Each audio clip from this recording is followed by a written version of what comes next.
सदा उपराम, न्यारे और निर्मोही भव।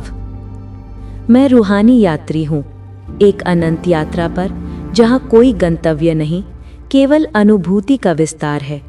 ये यात्रा देह से परे, देश से परे, दिशा से परे, स्मृति और संयोग के सूक्ष्म मार्ग पर चलती है।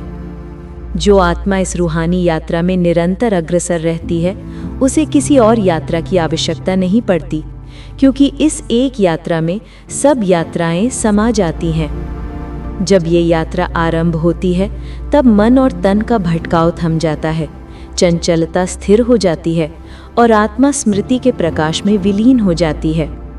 सदैव यही स्मरण रहे, मैं रूहानी यात्री हूँ।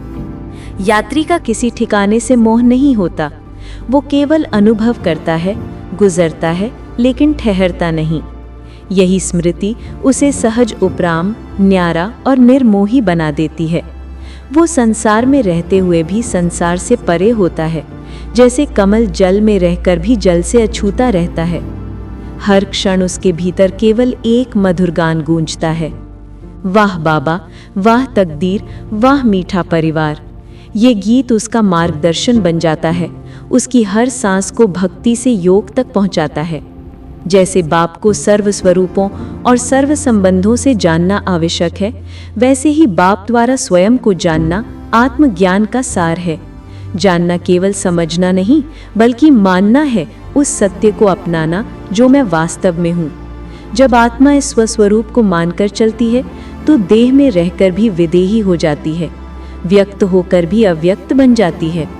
उसकी हर चाल में फरिश्ताई उड़ान होती है, हर कर्म में कर्मातीत की अनुभूति। तब वो चलता है, लेकिन पांव जमीन पर नहीं, स्मृति के आकाश में होते हैं। वो बोलता है, पर उसकी वाणी से शांति के तरंग निकलते हैं। वो देखता है, पर उसकी दृष्टि में माया का आकर्षण नहीं, केवल करुणा का प्रकाश होता है। ऐसी आत्मा न छूती है, न छुई जाती है। वो संसार में रहकर भी परमात्मा स्मृति के सुगंधित वातावरण में विचरती है।